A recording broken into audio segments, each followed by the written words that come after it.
Welcome to Democracy Now!, democracynow.org, the War and Peace Report. I'm Amy Goodman. Israel's killed at least 112 Palestinians over the past day, including dozens of children and elders, and 3 separate attacks on schools where hundreds of displaced families took shelter. In the deadliest of the day's massacres, 29 people were killed when 4 Israeli missiles struck the Dar al-Aqam school in Gaza City. 18 children were among the dead, over 100 others wounded, with dozens believed to be trapped under the rubble. Separately, Israel bombed a water desalination plant east of Gaza City, its latest attack on civilian infrastructure. Meanwhile, Israel's ordered the forced expulsion of even more areas, this time from southern neighborhoods of Gaza City. Many of those affected have been displaced repeatedly over the last 18 months. We haven't slept all of last night. It was a bloody night. We've placed roofs over us, but they flew away. We put up walls, but they fell on us. Where should we go? Where should we go, people? How long will we remain like this? How long will we keep evacuating and coming back every other day, evacuating, then coming back? Until when? The United Nations says some 280,000 Palestinians have been newly displaced since Israel unilaterally ended the Gaza ceasefire in March. The Palestinian Center for Human Rights warns Israel's total blockade of Gaza, now in its 2nd month, has once again created famine conditions for some 2 million Palestinians relying on food aid. The U.S. Senate has voted down a pair of resolutions introduced by Senator Bernie Sanders to block $8.8 billion in new arms sales to Israel. On Thursday, no Republicans and just 14 Democrats voted alongside Senator Sanders to restrict the sale of massive bombs and other military equipment. In the last 2 weeks, they have intensified their assault against the Palestinian people. According to UNICEF, since Netanyahu broke the ceasefire, more than 1,000 people have been killed, including over 300 children, and more than 600 children have been wounded. Among Democrats voting against limiting arms sales to Israel was New Jersey Democrat Cory Booker. His vote came just 2 days after he delivered a 25-hour speech on the Senate floor promising to resist President Trump's agenda.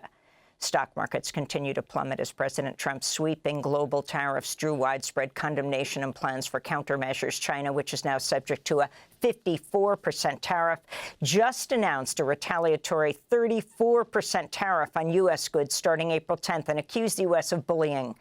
French President Emmanuel Macron called for unity among European leaders and for the suspension of investments in the U.S. I think what's important, and that's all the work that must be done by the sector, that future investments or investments announced in recent weeks should be suspended until things are clarified with the United States. Because what message will it send to have big European players investing billions of euros in the American economy at a time when we're being hit? So we must show collective solidarity. France is also urging Europe to tax U.S. tech companies as part of a retaliatory strategy. Canada introduced a 25% tariff on U.S. cars and trucks. Here in the U.S., the automaker Stellantis said it's laying off 900 workers at 5 manufacturing plants after Trump's tariff plan was announced and temporarily pausing production at assembly plants in Mexico and in Canada. In Washington, D.C., a newly introduced Senate bill with bipartisan support would limit Trump's authority to impose tariffs without going through Congress. In a separate challenge to Trump's trade war, the new Civil Liberties Alliance sued to block tariffs on China, arguing Trump unlawfully invoked emergency powers to impose them. Several analysts have pointed out Trump's tariff plan appears to have been based on math calculated by AI chatbots. South Korea's highest court has unanimously voted to remove impeached President Yoon Suk-yeol 4 months after he tried and quickly failed to impose martial law. By mobilizing the military and police to undermine the authority of constitutional institutions such as the National Assembly and violate the basic human rights of the people, he made a grave betrayal of the people's trust, who are the sovereign members of the Democratic Republic. On the streets of Seoul, crowds broke out in cheers as the judgment was announced. Yoon's declaration of martial law on December 3rd triggered swift lawmaker action and massive public protest. South Korea's election commission will soon announce a date for a new election as Yoon's removal takes immediate effect.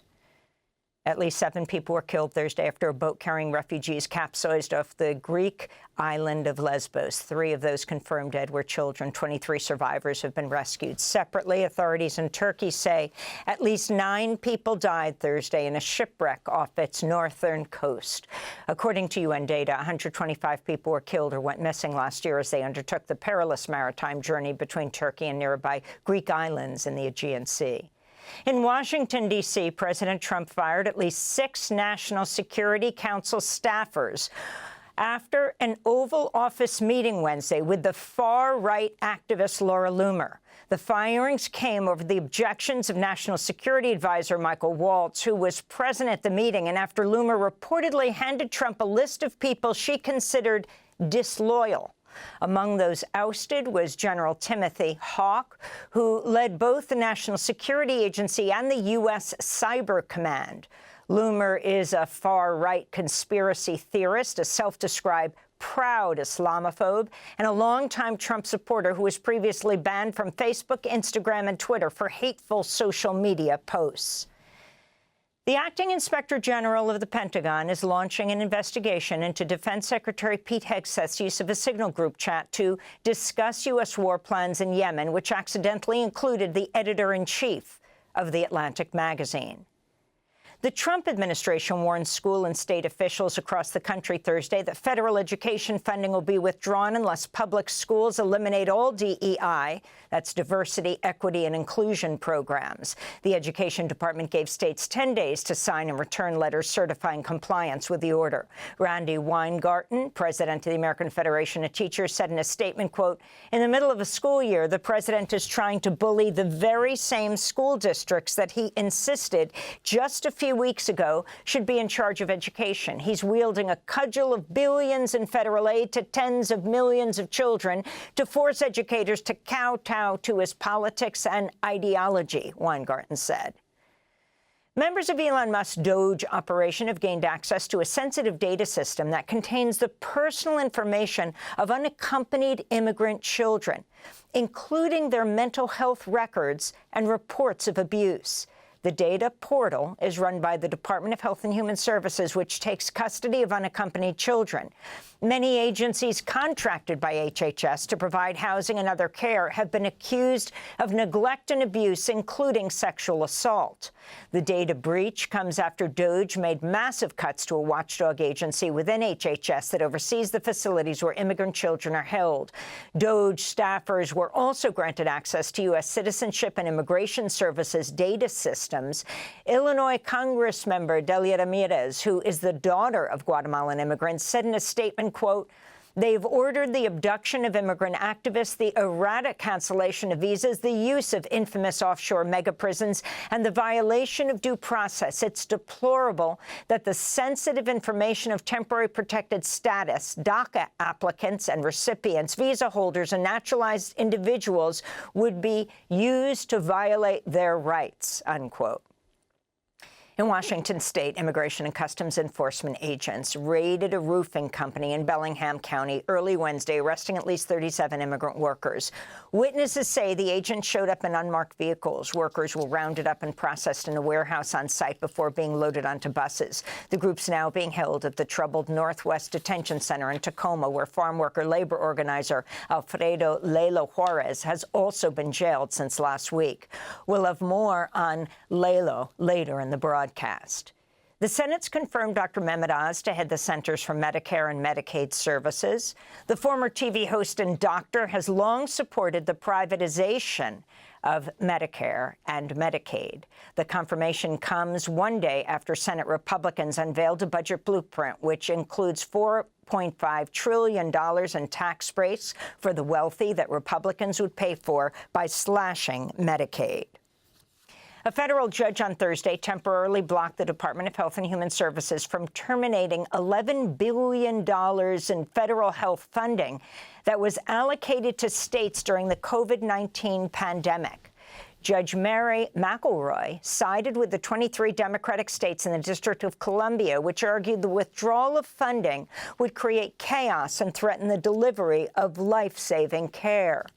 And parts of the central United States are bracing for potentially historic flooding after roughly 100 tornadoes hit the region Wednesday. At least 7 people were killed in Tennessee, Missouri, and Indiana as homes and, in some cases, entire neighborhoods were flattened. Severe weather alerts were also issued in the state of Arkansas, Illinois, Mississippi, and Kentucky, where Governor Andy Beshear warned residents Wednesday of more life-threatening conditions.